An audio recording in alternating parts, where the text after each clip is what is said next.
Hi, everyone. Welcome to the virtual book talk for Red Room, the Antisocial Network by Ed Piskor. I want to start off by thanking our virtual host today, Amalgam Comics and Coffeehouse in Philadelphia. They're a super cool shop. If you're local or in the area, we encourage you to check them out. And if you're long distance, you can still visit their web store. I'll drop the link in the comments to order Red Room and other titles from them. So keep an eye out for that. Before we begin, please note that while you can see and hear Ed and Ariell, they cannot see or hear you. So if you have any questions for them, please leave them in the comments and I'll try to get to as many as they can during the talk. So for the main event, Ed Piskor has been cartooning professionally in print form since 2005, starting off drawing American Splendor comics written by Harvey Pickar. Since then, he created the best-selling series Hip Hop Family Tree and X-Men Grand Design. He's here today to discuss the first collection of his newest series, Red Room, the Antisocial Network. In this best-selling comic, aided by the anonymous dark web and nearly untraceable cryptocurrency, a criminal subculture has emerged. It live streams murders as entertainment. Red Room is constructed as a series of interconnected stories, shining a light on the characters who exist in the ugliest corners in cyberspace. Sci-Fi Wire called it a visceral experience, something you almost can't believe that you're reading as it's unfolding before you, and an extremely effective ride for fans of out there horror. And Fangoria noted it is as brutal as you would expect, but lined with humor, satire, and masterful illustrations. Joining Ed today is Ariell Johnson, the owner of Amalgam Comics and Coffeehouse. She dreamed up the idea for this comic book store and coffee shop hybrid back when she was still an accounting student. 13 years later, the shop, a celebration of geek culture, opened its doors. Since its opening, Amalgam has garnered national media attention because of its commitment to representation and inclusion. Amalgam is the only Black woman-owned shop of its kind and the first Black woman-owned comic book store on the East Coast. So let's give them a round of virtual applause, and I'll turn it over to Ed and Ariell. Because it's theater, because it's theater of the mind, I'm imagining the masses clapping for us. Yes, absolutely. We have to use our imagination. But thank you so much. This is such an honor. I am a huge fan, so I'm really excited to be talking to you today. I'm a fan as well. Like I've seen a lot of photos from events and things that happen at the shop, and it's cool to virtually be there right now. Well, thank you. I mean, it's. I hope this kind of gives you a small glimpse. I call this our TARDIS. It looks very small from the outside, and so that's the first thing people say when they come in. They're like, "Oh, wow, it's bigger on the inside." And I always say it's a TARDIS, and either they get it or they don't. But yeah, it is a super cool space. Yeah, super cool. Like, you know, I'm in Pittsburgh. You're in Philly. We're holding it down for the entire state, and I can't wait till next time I'm in Philadelphia. I'm definitely checking out the joint. All right, awesome. Definitely, you are always welcome. And I have your email now, so I can like give you a heads up. Yes, absolutely. That'd be dope. Yeah. And also, I guess so we're gonna get started. A lot to talk about. Very heavy book, or for me, it was very heavy. I was like, man, this is a lot to process. So yeah, so let's just get started. So I'll start with like, for those of us who are familiar with Hip Hop Family Tree and X-Men Grand Design, which was a masterpiece. I'm like a huge X-Men fan, and I was like, this is the best thing I've ever seen. It was so great.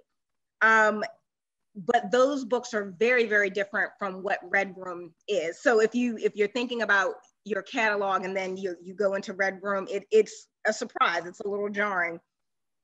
So can I ask, where did the idea for Red Room come from? And what inspired you to tell this particular story? This book collection represents my COVID lockdown time, which was a crazy time for us all. And I was definitely in a dark state of mind, in the same way that probably most everybody else was. You know, I was working on it a little bit beforehand, but I just leaned into the dark thoughts and the anxious energy and stuff while I was putting the comic together. Ultimately, you know, when you're sitting around working on comics, there are certain parts of the job where you can occupy your time doing other things while you're inking. For instance, listen to audiobooks, listen to podcasts and stuff. And I was listening to Dance Macabre, the Stephen King book in audio format. And that book, it's not a novel. it's a series of like essays, or he's just kind of digging deep into horror fiction in pop culture in every medium, essentially, from novels, comic books, TV, movies, whatever. And as he's breaking this stuff down, it was like super clear that a lot of the kind of hallmark pieces of horror fiction were really like a right place, right time kind of endeavor, where whatever was in the air at that moment in time that these pieces of work were created, it really pressed the nerve of the public, you know? So I was trying to think of like what are some cool horror possibilities that would be possible today that really weren't available to freak us out 10 years ago or something. And the idea of the dark web, specifically Tor, anonymous browsing, VPNs, the idea that humanity can do things online and not be traced, when they spin it publicly, they spin it as a noble thing. You know, whistleblowers can use this infrastructure to do things, and a lot of good has come from such technology. But humans are quick to abuse technology, and you know, it's used for nefarious purposes and things. So I just am going deep into that, you know, using this new kind of technology and imagining different vile, scary things that could be done using that. So that was the basic germ of Red Room. And these ideas of Red Rooms are popular urban legends. This idea that there are these, and there are things that come out, you know, like these weird, like Jeffrey Epstein stuff, where you hear that there are like these like networks of people doing weird shit, and they're super rich and they get slaps on the wrist for doing awful things. There were ideas that there were these like kind of streaming rooms where, you know, Squid Games is kind of like that, where like, you know, there are rich dudes putting their thumbs up or thumbs down and having things happen on cam that they're kind of plunking money down for. Right. So, you know. So I did a little of my own research, and even in the book you reference snuff films, and that's something that for me I wasn't even aware of, I think, until American Horror Story that they tackle that in one season, and I was like, what? I had never even heard of that. But my research there basically said that it's more urban legend, you know, that it's more, you know, myth than truth. So is that like the idea of snuff films and things like that, was that already kind of on your radar, or did you completely discover all of this when you were doing your research? You know, what's crazy is even in that Dance Macabre book, now that you mentioned snuff specifically, he mentions it in that book, and the book is from like 1984 or something. And he said that there were like tapes floating around in South America with this, you know, this snuff stuff.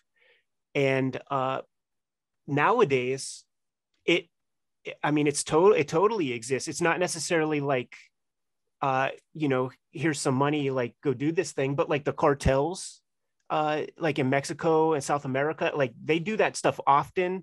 And it's like a twofold process where we're doing this, we're dispatching an enemy, but we're also using this as propaganda for our own guys. Like, you got to stay in line or else this might happen.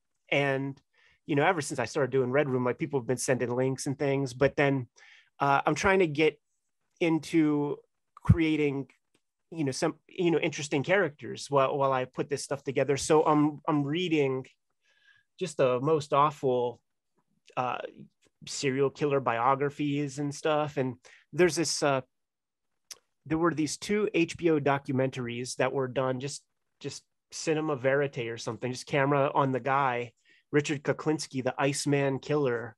And he was a mafia hitman that, believe it or not, he didn't work for one of the 5 families. He worked for all 5 of them, you know, and I think they all knew it. They were just like, his name's Kuklinski. That's not Italian, so he can't be a made man, you know? And all of these guys knew that this dude's a psychopath. So they would all just hire him to kill people. And the way that universe works is you kill a guy, the guy who hires you reads about it in the paper the next day, and then you get the rest of your pay. You get the second half of your pay when the shit is in the newspaper, you know? But then Super 8 film and 16 millimeter cameras and stuff became commodities, something that people can buy. So he started making videos for the mafia bosses and junk. Like, oh yeah, we don't even have to wait till the newspaper tomorrow. Like, here, check this out. You could even hear him scream or something. Oh, wow. So, you know, I'm reading this ridiculous, like this scary crap. And rather than just let it give me nightmares all night, let me just exercise it on the page and give everybody else nightmares. Right. I used to do that. So, you know, I used to do that so often when I was a kid, by the way. Like, if I would see something that would traumatize me, like on TV or something, I would immediately like get my kid brother and like, you got to see this. And it's like sharing my trauma. You said your kid brother? Yeah, my little brother, man. He's like, that's some mean older sibling stuff. Yeah, for sure. It's like scaring your younger siblings. Yeah, but it wasn't an exercise of like, I'm going to scare you. It's like, I want you to join me in my own fear. Like, I feel like I'm scared to death and I need somebody else to be scared so that I can like hug them and plausible deniability or something. I'm the opposite. It's like, I want to be scared and be with someone who isn't scared to kind of counter my fear.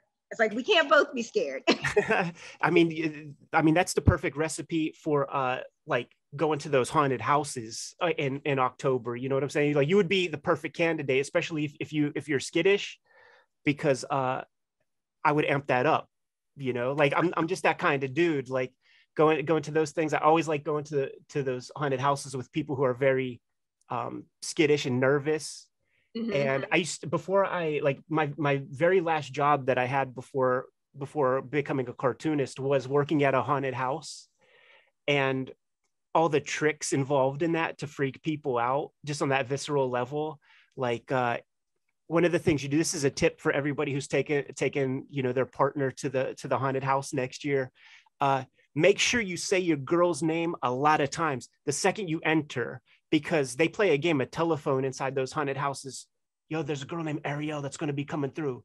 There's a girl named Ariell that's going to be coming through. And it resonates through the house so that like, as you get 5 rooms deep or something, a demon guy will come out and be like, come here, Ariell, get over here. Oh my gosh. And he knows your name and it's going to mess you up.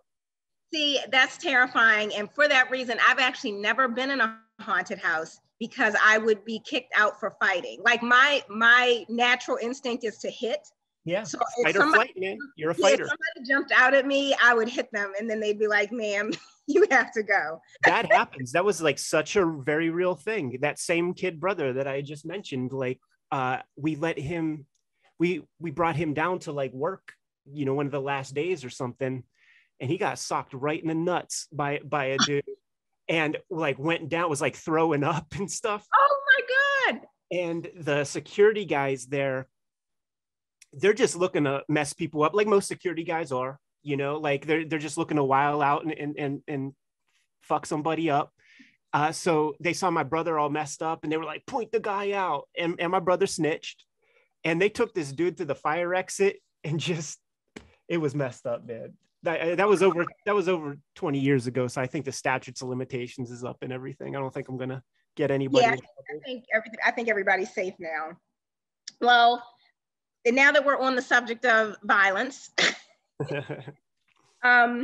so like this, the subject matter in Red Room is very over the top, kind of ultra violent. Do you have like a line, you know, that you kind of decide for yourself, like, I'm not going to cross this line? Like, is there a line? Do you create that for yourself? And how do you decide what you want to show the audience versus what you want to leave to that theater of the mind? Like, you know, let them fill in the blanks. Right. The way Red Room was going to work out when I first designed it And a lot of the material that is included in that book collection in the back kind of illustrates that. I was actually going for a theater of the mind format to the story when I first began.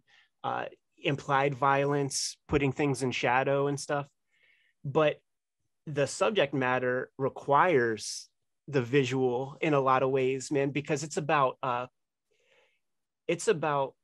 you know, the 1%, like for the men and women who have everything. This is like how they get their jollies, you know. And to me, it is, when I say, you know, torture porn or gore porn or something, like that's not inaccurate. Like these people are indulging in that. And I think if you get desensitized enough for that kind of thing, you're looking for escalation, like you're looking for more and more. So then you have to amp it up. Like the performers have to like amp things up and get even crazier. So the whole point of it is exploitation and ultra violence and just very imaginative brutality. Mm-hmm. Is there a line? Yeah, there's a line, you know, and like I just don't know, like, because it might be possible for me to figure out ways to skirt that line and still cover. So I don't want to really say what the line is, what the many lines are, for fear of becoming a hypocrite in a future issue where I figure out a way to deal with it, but not sit here for 10 hours drawing it or something, you know? So like, there are definitely things that I will not be drawing. I'm not going to be drawing a little kid getting mangled or something like that. I don't want to see that shit. And I don't want to sit here drawing something like that.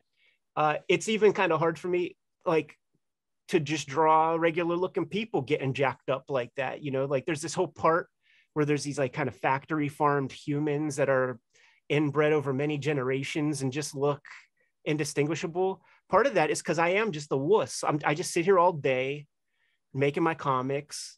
I don't try to bother anybody. Like I just try to be a nice regular citizen, not fuck around, not cause any trouble.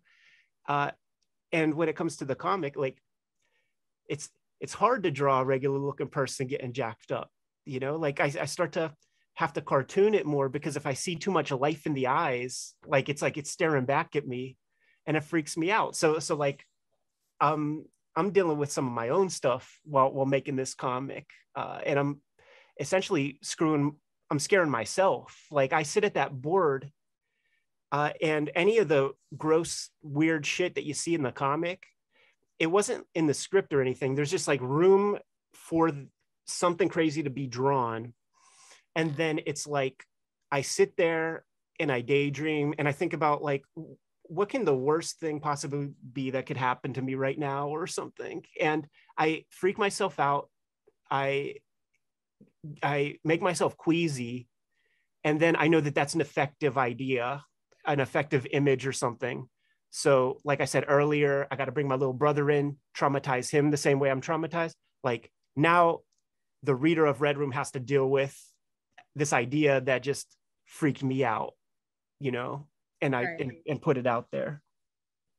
Well, I will say, like, there was a line that I felt like just reading it, I was like, oh, I see we're not going this far as like animals, like violence towards animals, which I appreciated, because I was like, oh no.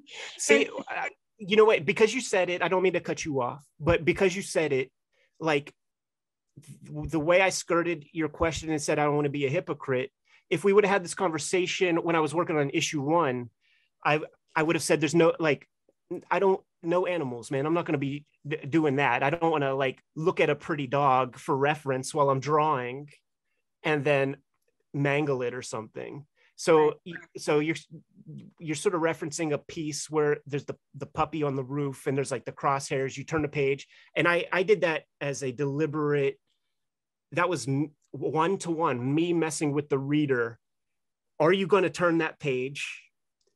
And, you know, I'm creating tension to the reader. Like, are you going to turn this page? If you do, you don't know what's on that other page. Right. So you're being complicit in this rubbernecking, kind of energy of like looking at a car accident, but I deflated that bubble, man. I didn't give you that part. But in issue 4, I got that little girl and she has a dog's head on a stick. So that, oh, you know what? Okay. so that makes me a hypocrite. That would have made me a hypocrite in issue, like if we would have had this talk when I was working on issue 1. Well, But you know what? And I would challenge you to say maybe not, because I am thinking of another puppy that shows up, I think in issue 4. And again, there's restraint there.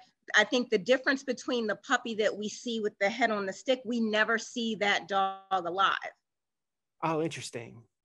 So I think even though I saw that, that didn't even register because it was already done, and it wasn't, you don't see it happening, which I think, for me, I think is a line. You know, I can kind of take that, oh, this horrible thing happened, and process it, as opposed to watching the horrible thing happen. There was also like, man, the more I think about it as we have this conversation, a lot of it is me messing with the reader. So like the dog with the stick thing, I try to draw a kind of cute little girl who was the enactor of that. So you're looking at a cute little girl, head on a stick, dog gimmick, like cognitive dissonance, you know? Yeah. Just screwing around. Yeah. I'm really just operating through intuition here, you know, like comics is so weird, especially this kind of comics where, you know, my editor, Eric Reynolds, essentially is like checking my grammar, and he'll call me out if there's like a panel where he's like, I don't understand the flow here. But basically, I'm just making comics the same way I was making them when I was, you know, 12 years old or something. I'm in a vacuum. Like, you see the ridiculous space. Like, I'm just here by myself. The awesome space, you mean? I'll watch Breaking Bad once a year to keep me company while I'm working, or listen to audiobooks or The Wire or something. So I don't even know how this stuff is received. Like, I just make the thing, I read through it, try to be as objective as possible. Like, does this make sense? Is this the least bit compelling or interesting? So I do think that is a deficiency in my craft in some ways, where I should really have my friends read it over or something beforehand and see if I hit the kind of beats and stuff that I want to. I think it would make me a stronger cartoonist, but I don't know. I'm rambling. Oh, no, you're good. This is like, I mean, we're in your head right now, which is really interesting. Because again, like you're reading this, and in my mind, I'm thinking, what were you thinking when you drew this out, when you wrote this script? Well, like talking about the format, in the forward of the volume, collected volume, the trade, you mentioned that world building is something that you wanted to bring to Red Room, and that would have been a tough approach in the graphic novel zeitgeist. And that's like a quote, your words. And you specifically felt that this story needed to be told in like a traditional sequential, serialized story.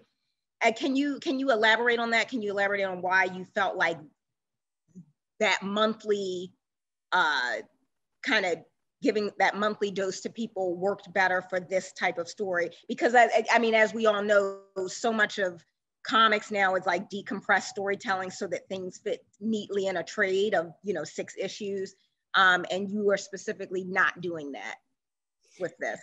Yeah, like a lot of like the business of comics, the business part, and I'm not talking about stores, because I'm so thankful that there are comic stores and people who are able to like invest in and sell comics to the people. I'm talking about, publishers, creatives, all of that stuff. I'm not impressed, man. And I have a lot of things that I dislike about that part of the creation / business and of comics publishing or whatever. And rather than just like tweet about it and be toothless and just another opinionated person, like I try to be about action items and just do my own thing, like try to do the things that I would like to see in comics. So like one of the common things you'll always hear, and you'll see it every day if you look in the right places, man, people talking about man, the color on reprints freaking sucks. You know, like these old Kirby comics, they look like shit colored like this or whatever.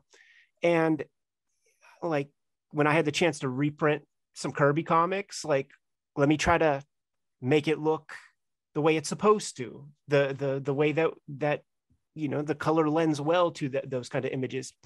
So with the decompressed storytelling stuff, the idea of putting out something on a monthly basis, and like I am a giant comics fan. You see a million comics here, and there's a million comics there, and every single room is filled with these things full of comics. I'm a huge comics fan and reader, and the big two has completely turned me off for years, for 20 years in a lot of ways, man, because of that thing of like, if you're gonna give me an issue of comics and it costs $4 or something, you got to at least make the episode you're giving me real, like substantial as hell. You know, TV works that way. You know, you watch an episode of like, you know, like I said, Squid Game or something. That episode you're watching, it's compelling. It excites you to watch the next one. It gives you a lot in that moment, and you know, you get a good. It's a respect of your time, and I just don't feel that with a lot of the big two because of the reason of collecting for the trade, which has been going on for 20 years, really. So rather than just be opinionated and tweet about it, and because you asked me the question, like I'll verbalize it in this conversation, but that's about as far as it goes. I make comics. I like comic books. I fetishize the comic book object of the 32 pages with a letters column and all that stuff. What was the era where these kinds of comics really thrived? It wasn't the past 30 years, you know, it was before that. And how did the comics look, and how did they kind of deliver story to the reader? Jim Shooter era, you know, the 80s tenet of the editor-in-chief of Marvel Comics, every comic is somebody's first comic. So I had that in mind. I like that idea. You know, I like that idea of anybody could pick this thing up, read it, get a complete story. And then if you choose to continue down this rabbit hole, grab another, and you know, you'll get a complete piece. Now, to your question about the idea of world building and how it's like less possible in the graphic novel format. I'm speaking very personally there because I'm sure it can be done, no problem. But to me, for my purposes with this comic, if you're telling a different story every single 20 pages, because I am just one person, it takes me a long time to make comics. So if I just tell a complete story in 20 pages, I could deal with a complete situation and maybe pepper in a couple cameos or a couple other events that I can have there. Neil Gaiman would describe it as throwing softballs up in the air, knowing that I have this monthly comic to write, knowing that I'm putting these ideas out into the universe that I could go back and expand upon in a future issue if I need to. And then you create this holistic world by doing that kind of thing. And the best of serial comics work that way. If you go back, man, you check out the Stan and Jack Fantastic Fours, Jack Kirby is introducing fresh concepts every issue, you know, like fresh ideas every issue. And the way a lot of the serialized comics work now, it's like the writer comes up with one really good idea that they're happy with, and then they spend a whole year telling a story about that one idea. So I want to just try to get back into that old spirit of just like putting ideas out there, putting cool visuals out there, creating new characters every issue, and you don't know what's coming next, and try to look at things from a lot of different angles, play with comic storytelling a lot of different ways. There's a lot of value in that 20 page, 22 page, 32 page format that has been abused completely for decades. And I don't want it to go away. You know, I don't want it to go away. And I want that to be a vibrant, like vital form.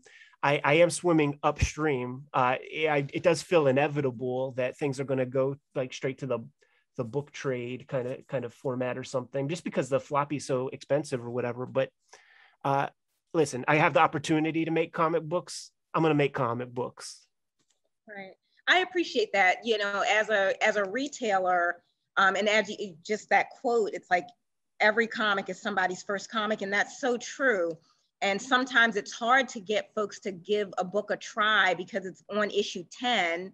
And again, it's this very decompressed story where you have to have read the first 9 for this 10th one to make sense, as opposed to them being these kind of standalone, same characters, but you can kind of come in and out and still know what's going on. And I definitely, you know, even though I was reading it, you know, all together in trade form, I saw like, man, I could have even read these in any order and it would have still made sense. You know, I still understand the world that I'm in. I understand what's going on. So you definitely succeeded. And as a lover of floppy comics as well, I really appreciated the way you told the story. Yeah, thank you. Like, you know, this is such a real, you know, weird idea that I'm putting together, like this Red Room thing. Some of this idea is just me trying to stretch and see, like, what's like the least commercial thing that I have in mind, and let me see if people will actually buy it. So there's like some of my own. I'm trying to see like what my own personal value is in a comic shop, and it's selling. Like the comic is doing its thing. The next stuff that I want to do is going to be far different than this, and it's going to be more friendly to just any kind of casual reader. And if this has a certain level of popularity, like I would be shocked if this other thing has less, because it just is more sort of, there's less barrier to readership, because I just know that there will be so many people that just turned off to this, but then there'll be so many people attracted to like this kind of weird thing. So I guess what I'm saying is, like, I have other comic book ideas that I think will be even more sellable. It's just like time, you know? And so I've set this up. I have 5 more issues of this to do at the very least. If I still am having the same amount of fun that I'm having right here today, I'm going to keep rocking and maybe do more Red Rooms.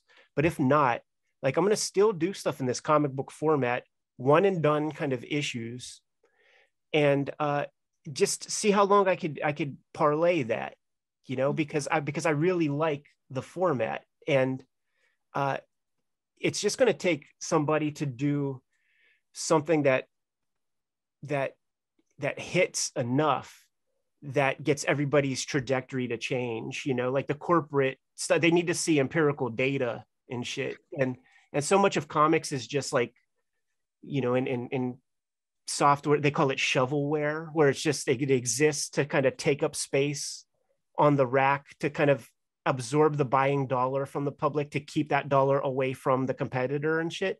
Like, to me, that's what a lot of comics are. And they're just kind of following. So you just need somebody to put a comic out. It's like a good one and done thing to kind of flip the script and get people interested in that idea again. I don't know that I'll be the guy, and I don't think Red Room will be the comic to do that by any stretch, but it is very cool to see people show up for a comic book, to support it that way. The fact that like issue 4 sold better than issue 2 is a real cool idea, you know, like, because that's the old school. That's the model that existed back in the day, where things would achieve a certain word of mouth. You know, the word on the street in the comic shop, people would be talking about the thing, and then the numbers get increased that way. That's a cool idea. I would like to keep those numbers escalating. Yeah, that's awesome. Man, I'm processing everything you said, because so much of it, the opposite is happening. You know, number ones for most books are the thing that fly off the shelves, and then by the time you get to issue 6, nobody's buying it. Right. So yeah, I just appreciate your approach. Yeah, like it's a weird system we have, you know, like the distribution mechanism is antiquated. It feels like, I think what makes me nervous about the industry. And the big quotes on that, man, when it comes to these distributors and stuff, is like, I don't see innovation, and it really feels like so many people in charge are just kind of like riding this thing out. And I say no to that. Fuck that, man. Like, let's do everything we can to embolden this format, this medium, and not just ride things out and see how everything plays out, and just keep doing this until the inevitable day when it's all just going to be on a phone or an iPad or something like that. It's like, Don't we're here. do that. I know, we're here. It's gonna make me really sad. Yeah, F that. Because you're from the same, like, you went to the mom and pop video store back in the day. Yeah. How important was that to you? And we don't have that anymore. And yeah, or even just going to I don't even know if they exist anymore, but Walden Books. oh yeah, My mom would take me to the bookstore all the time, and they'd have little spinner racks with comics on them. And that's where I would, spend most of my time, just like literally like looking at all the individual issues that were available. And it's something special about it. it's important. And in this sort of day and age where stuff is curated for you online through algorithms and stuff, it's so important to have the ability to go to a brick and mortar place like yours, to browse, have no idea what you're even looking for, and to be freaking blown away by something, like, that's so important. You didn't even know what you were looking for, and you found something that like connected with you so deeply. And I think a lot of people who are giant comic fans, we've experienced that on the regular, like, it happens all the time, really. And one of my favorite things when I'm traveling is going to whatever comic stores are in whatever towns I'm in, because you'll find super interesting comics that might be regionally based. I know a lot of cool Philly cartoonists. that really don't break the city. And when I come to town and go to a little festival or something, I hit their table and scoop up whatever they have. The medium is dope, and there's a lot of people who care so much about it, who are doing such cool things. And we just need, like, everybody else, the creatives are passionate, and the store owners are passionate. The store owners have money invested in the game. Like, we're all doing our jobs. It's like, we just need everybody else to get on board. Absolutely. This ain't R&D for Netflix pitches, man. F all that. Yeah, I absolutely agree. You like nail on head, man. You hit the nail on the head. Well, so to kind of come back, because I'm also looking at the time. I'm gonna make sure we get to talk a little bit more. Again, because it's a book where it's like we're coming into different stories, it's like a large, I would even say just like an ensemble cast. You're kind of peeking into different areas of this Red Room universe. And so your characters have all experienced, contributed to, participated in, or been affected by this underground network of murder for entertainment. Why did you want to approach this story from so many different perspectives and angles? It's such a compelling idea, the idea that there would be, like, OnlyFans for murder or something. And who would, the first questions that come to mind to me are like, who would do this? How would they get away with it? Who would watch something like this? How do they not get caught? All these questions come to mind, like, directly behind my webcam is just like the biggest bulletin board money can buy. And it's just, I put a million note cards up there with just all these little prompts and ideas revolving around the idea of murder on the dark web for fun and profit. And I look at it every day, and I just it's a weird thing to daydream about, but that's the comic I'm making right now. With all the stuff that you said, though, you didn't mention law enforcement. And that is something that like I'm never really gonna explore in the comic, because the way the dark web works, and I've read like indictments and stuff from people who get pinched from doing shit on the dark web, mostly drug people, like people who participate in like weird black market drug websites and junk. When the feds pinch these people and do their sting operations and stuff, the government doesn't have to like give evidence for how they caught these people. So there's like definitely some secret back doors or something that we're not privy to. And even though these platforms are sold as being kind of foolproof or whatever, so I like this idea of the feds just being like a phantom behind the scenes, man. That like for a person who's indulging in like Red Room stuff, their bad guy, like their villain, is the law, you know, the cops and shit is their villain. So it's fun exploring the idea of like people who are doing just absurd, disgusting stuff, but they're scared, like they're in fear a little bit, because you'll be in jail for the rest of your life participating in something like this, you know, pledging money for something like this and bolstering up a whole business where this kind of thing is happening. So that's another consequence of the comic book format that I chose like for this comic, is that in 22 pages, you can play with a lot of different points of view, you know? The third story in the Antisocial Network is about they let a guy out of prison because he created the infrastructure that makes red rooms possible. He created the technology for his own purposes, which are like these kind of like libertarian ideals of having like his own kind of like drug website where whatever you want to put in your body is your choice. And he created a platform where that was possible. He gets arrested, and the technology he created is being perverted for red rooms, and the feds can't figure it out. And they let him out of prison to like work on that.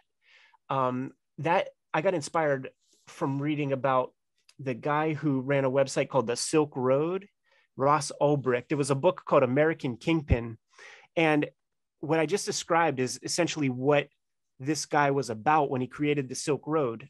Libertarian dude that wanted to create an eBay or Amazon where people can buy heroin if they want to.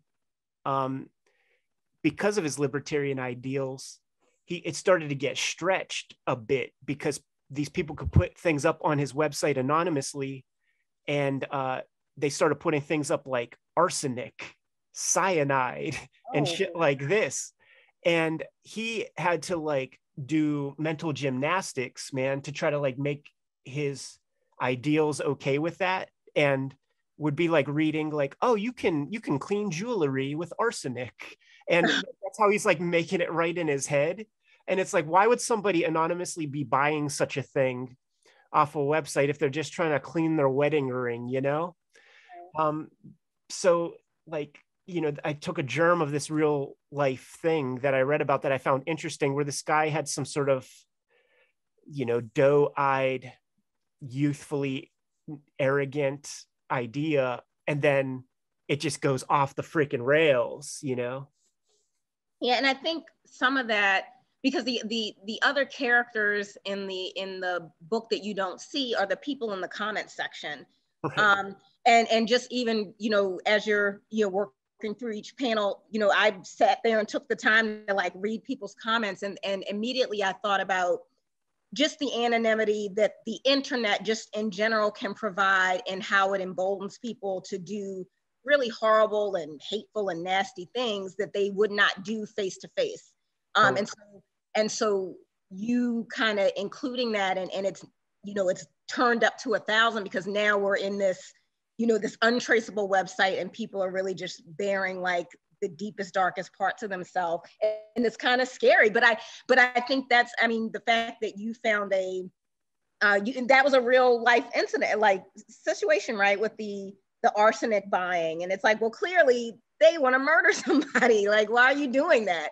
But the fact that it's like this thing that the person who designed it had this very, like liberal, like we're just trying to be free kind of thing. And then people take that and immediately do like the worst thing possible. And it's like, wait.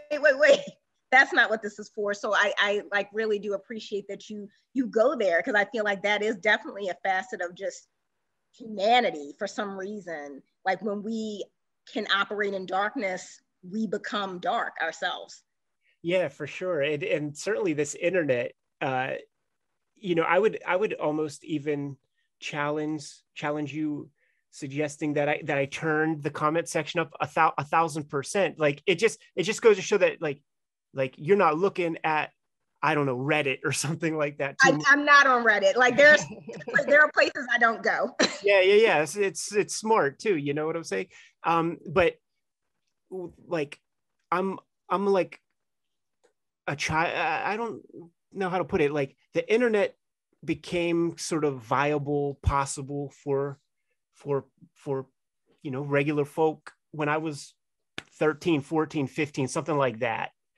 And for many, many years, really just before social media, it was unthinkable to put your proper name on the internet. It was such a new platform, and your folks were like, you don't know what kind of gross, dirty old man is like behind that computer. Like you need to be safe. Like you shouldn't be putting your real name. Don't put any details of like where you're from or anything like that. And then I was a part of that internet, and people were definitely crazy because it would be some goofball name associated with these comments.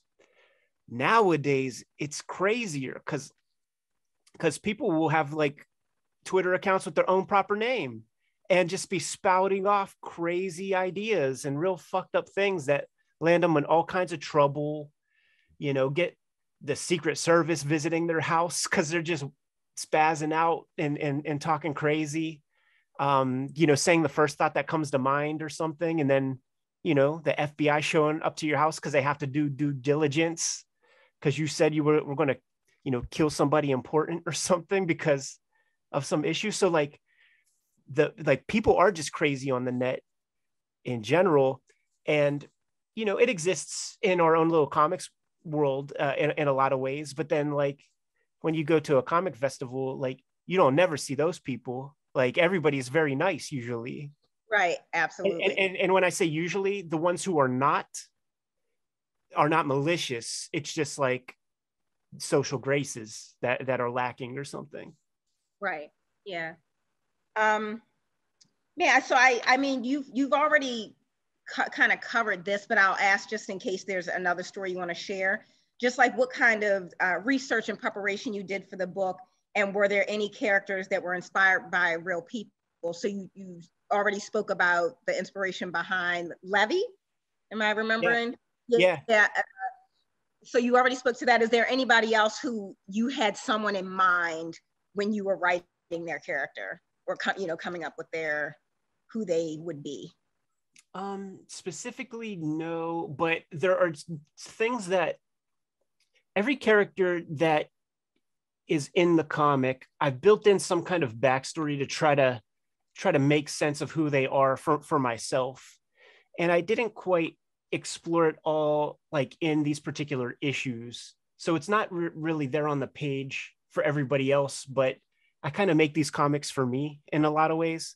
So for instance, my idea, well, I shouldn't say because it might be an issue that I put out later. Oh no, you know what? Okay, issue 1, the main character, that Davis Fairfield guy. One of the inspirations for him is the BTK killer Dennis Rader, who got caught in like the early 2000s or mid 2000s. He was a serial killer that was doing stuff like 20 years before that, was cold for a long time, and then like picked it back up, had a whole family, wife, daughter, and these people didn't know. And I was on YouTube. There's a confession tape with this Canadian like captain of the Air Force or something, and he became he was a serial killer, and he would break into people's homes and like wear like the little daughter's underwear and take photos of himself. And then like he escalated more and more, but then, you know, he had a family and stuff. And I think what everybody else thinks, how the fuck did you not know that this dude who you know, you're living with is doing this crazy stuff? Like, how like disconnected, how into your own world are you? And I'm not blaming like the people that they live with, but it was my exploration of that. Like, you got this like maniac in the crib and you don't know, like, you have no idea. That's such a freaky idea, because it would just screw up your whole reality to find out that, like, you know, and if it's your dad, like, you know, a superhero, like the person that you looked up to, the person that you watched like a hawk growing up for your own survival, is now like a super famous murderer. Like, that's insane. So like that's an example. That's a guy that like definitely inspired a character in Red Room. And you know what, so I appreciate, because when you're talking about Davis, I'm thinking about, you gave him like a hero shot. There's at one point in the book where he stands up and kind of hits the hero pose because he made his daughter happy, but at the same time, you know, this other side of him. So that's really interesting. Yeah, it's a weird dynamic, like that kind of false face that people can wear or something. Like, all these characters are bad people. They all have weird secrets. They're all kind of sociopaths, but I try to give them different kinds of dimensions, or they just have different obstacles in order to do what they do. Yeah, absolutely. Well, we don't have much time, so let me ask the last question, and hopefully we just have 2 questions that are waiting, so maybe we'll have time to get to those. But the last question is really for you as a creator and somebody who's immersing yourself in this world. The subject matter is disturbing, you know, to say the least. So how do you recenter yourself after delving into such a dark topic? Do you have like a self-care routine or a coping mechanism to bring yourself out of that state of mind? I should really figure that out, to be honest, because like I am working on this comic almost every waking moment, and there has been a few times, and this has never happened before in my entire life, where I like woke up kind of screaming like in the middle of the night. So I definitely have put myself in a place where I've given myself nightmares or something. So I do have to figure that part out to some degree. Now, there is some stuff that I do to just try to like remain stable. I ride my bike a whole bunch, man. So I get like a lot of exercise and try to do 20 miles a day. So that's impressive. It's a sedentary gig, you know, so it's like get up early, hit that grind. It takes me like hour and a half to like do that, get some sun, some vitamin D. A lot of the stuff that I have to kind of keep me company, like while I do work, is like, it's not of the same subject matter, you know.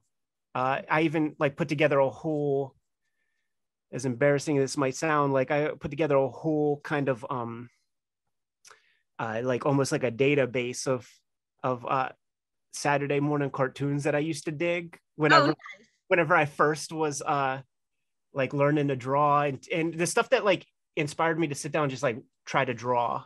So it could be as varied as like Ren and Stimpy to the X-Men cartoon, which I'm super stoked they're doing that X-Men 97 thing where they're bringing back all the same voice actors and shit. Like, I can't wait for that. That's going to be fly. Beavis and Butthead. But then, you know, even weird Flintstones, like I have some of that stuff playing. It actually makes me understand. I remember as a kid seeing an interview with Marilyn Manson or somebody on MTV, and all gothed out and looking like a demon or whatever. And he had like Scooby-Doo Shrinky Dinks I saw like behind him or something. And I'm like, oh, that might be the same deal. Like you're dealing with all this like occult poltergeist shit, but like you need a chaser, man. You need something to clean the palate so that you don't wake up screaming in the middle of the night or whatever. Right. No, yeah, that's awesome. I mean, I appreciate that. I feel like I do the same thing. If I watch too many scary movies or listen to too many scary podcasts, it's like, ooh, let me put something light on before I go to bed. Or I'm just in that headspace. So that's a really cool routine. And I'm happy you're taking care of yourself. Yeah, I got a million ideas that I have to get out, and I would like to have some kind of quality of life when I get to be a crusty little old dude, so that I could still have some mobility, still have some sense, move around a bit, that kind of deal. Yeah, absolutely. So real quick, so questions in the comments. I'm not sure if it's Gabe or Gab, so I apologize if I'm saying it incorrectly. Wants to know the story about the number of countries that banned Red Room. Yeah. Are you a banned book? I did not know that. Yeah, that number is just increasing every issue by a multitude. Eventually, it's going to be banned everywhere. Really? Wow. Wow. I had no idea. How does it feel to be on the banned book list? I welcome it. You do? Yeah, for sure. Awesome. This book ain't for you. You don't get to have it because it makes it sexier. It does. It increases the appeal. And people are like, I gotta get that book. There were so many things that I discovered as a kid because people told me not to look at that. Yeah, that's so a surefire way to get people interested. And then a question from Jared. He wants to know where did you get the shelving unit that your long boxes are on? Very practical question. I do feel like I discovered something that like I wish people would have told me. You just get these things at Lowe's, man. Like it's nothing fancy. And in fact, there's many different versions that you could get, and they're cheap too. It's like $70 or something. Nice. So yeah. You've given all of us a tip because we all have stacks and stacks of white boxes taking up space. Yeah, totally. And I mean, it's not, it's the footprint is 5 long boxes wide. So if you have space to put 5 long boxes with a little bit extra, factoring in the metal frame on the outside, then you have room for it. And it makes all of your books accessible, because I have that YouTube channel and I need to be able to get into all my boxes real easy. And I have almost 80 boxes, man. So like I gotta just I want to be like you one day. What's that? I want to be like you one day. I don't have that many.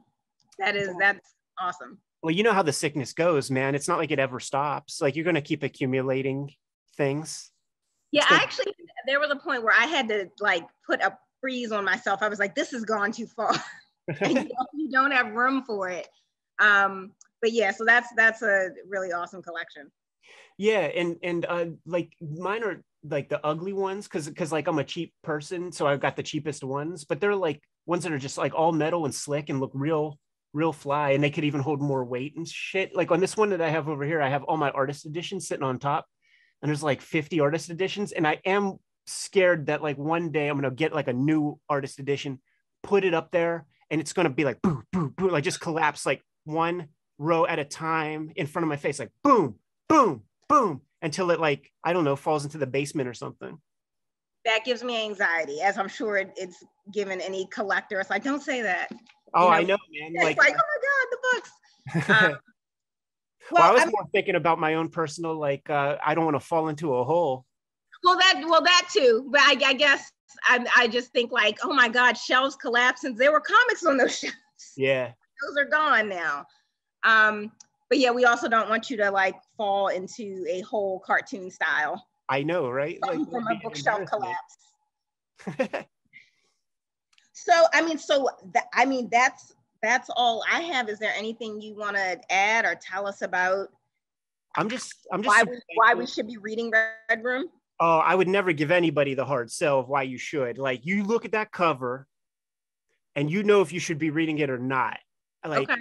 there's a reason why that image is on that cover, because I don't want to mislead anybody. Like, this is a ridiculous comic with a lot of blood and gore, and it is not for everybody, man. So look at the cover and make your decision. But I do want to say that I'm very appreciative of having this conversation. I always wanted a good look at that store because, you know, I would roll to Philadelphia pretty regularly before you open the joint. And next time I come over, you know, after all this COVID stuff, and I'm like less anxious about leaving my house, I can't wait to stop into your joint. That's going to be so. I'm that like makes me so happy. I'm like, so I'll make sure I have like all of my copies of X-Men Grand Design here to be signed, because that is, I am a huge X-Men fan, and that series meant so much to me. I was just like, this is perfection. So well, thank you so much. Like, did you grow up with the 90s cartoon too? I did. That's actually what got me into comics. Like, that was the beginning for me. That really put me on the path more than the comics did, because the comics were like Byzantine. Like, when Chris Claremont was doing his thing, he was getting into weird places, man. Shit was real complicated. And I would get those comics regularly because I really liked the artwork. And I just assumed that the story was too complex for me or something. Like, it's just too weird a story. I'll just trust that I'll understand it when I'm older or whatever. And I really like the art. But the function of the cartoon was that you had like a team of writers who took the seeds of what Chris Claremont and the artists created in the comics, and it was like they gave it a second pass, and then they distilled everything down so they could be this consumable chunk that kind of made sense. You know, the Dark Phoenix saga in like 3 or 4 episodes rather than like 2 years of comics. Yeah. Like, that's an amazing exercise, you know. And when I wrote those characters, I had the voice actors from the cartoon in mind. Like, to me, Wolverine is not Hugh Jackman, it's whoever the voice actor guy is from the cartoon. Yeah. Even Same when I thing think with of Storm, I always think of her because the actress that voiced Storm, everything she said was almost poetic. She like spoke in, you know, like prose or something. Yeah. And so even when I hear Storm talk, I hear that voice. So yeah, it really too. Make a mark. Yeah, totally. Like that cartoon was gigantic. Like, in that first trade paperback of X-Men Grand Design, in the back where I show like a bunch of my childhood X-Men comics and stuff, like, I was drawing those comics while watching that cartoon. Like, that cartoon hyped me up. And there was the Sega Genesis video game with all those characters. Like the second X-Men comic that I made, like, as a kid, that's in that book, is fully inspired by that video game. And I got to that video game by way of the cartoon, got to the cartoon by way of the comic, but I like the cartoon better. That's why I'm stoked on this when this new cartoon comes out, because it's like it's being made for me. Yeah, that's awesome. Well, thank you so much. This has been such a pleasure. I love like Red Room was definitely a book that I felt one way when I started reading it and felt different by the time that I got to the end. There are even some characters that I felt sympathy for that I didn't expect to feel sympathy for. And there are characters that I was kind of taken aback from, you know, my first impression idea of them was like, oh, okay, they're this kind of person. And then you learn something later that's like, wait a minute. So it is a very like emotionally complicated book, just as you're reading it, as you're taking it in. But I would definitely, you know, again, not making anybody read it because it is like very, if it's not for you, it's not for you. But, you know, if you think you can take it, it is definitely a really profound read. And it even made me think, you know, just about humanity. And I think you spoke about your anxiety just around COVID and just the madness that we've been in for the last 2 years. And this book kind of reflects that for me, just that madness and just the manicness and just craziness of being a human being and alive right now. You know, it's that first book, it's called The Antisocial Network, because like I've been around long enough to see like how social media like affects people in like weird effed up ways. Like a lot of people like feeling like they have to like compare themselves to other people, and the function of that, how it affects people in different ways. Sometimes it's violent, sometimes it's like lashing out, sometimes it's self-harm in different forms of fashion to just try to feel like they can stack up. And the title for the book, The Antisocial Network, is not, you know, it's not just a dashed off thing, because like, you know, the internet, it has just grown to be such a crazy place, and the comic is just pushing that 10 times further, because like there's one complication in the internet that exists that prevents red rooms from happening, but they might figure that out one day, you know? And that's the scary thing. That's the scary thing. That freaks me out. So everybody sharing my anxiety by reading Red Room. Super fun. Thank you so much for taking the time. Thanks to everybody who checked this video out. Yes, thank you, invisible audience. Thank you for tuning in and listening to us chat. We hope you enjoyed the conversation. You know, definitely, if you want to check out the book and you haven't, you can get that from Amalgam Comics and Coffeehouse. Support a small indie bookstore and Ed Piskor at the same time. And you know, we like to talk about books here. So if you read it and you want to talk about it, come pay us a visit too. That's one of our favorite things. We love talking about the books. We love, you know, like when you talked about, you go to a store, you didn't even know what you were looking for, and then you find something that resonates with you. We hope to help you find that. That like brings everybody here, brings us just great joy to see people like excited with what they're leaving with. It's why we do this, why we get up. I mean, that's the cool thing about comic shops like yours, is that there is expertise in the house, you know, and people who know about what is on that rack and who could put things into your hand. You know, you don't get that at Target or something. You don't get that at Best Buy. Like, you get people there who are just kind of like punching that clock, you know. Almost everybody who works in comic shops is an expert on the subject and is interested in talking about the subject. Might not always agree. But the expertise, the energy is palpable. There just aren't stores like that. Like, record stores might be the only other thing, man. Comic book stores, record stores, those are the places where you pop your head in, man. You're speaking with experts. Yeah, absolutely. Absolutely. Thank you so much. This has been so great. It's a blast. Great way to spend the night. Thank you. Absolutely.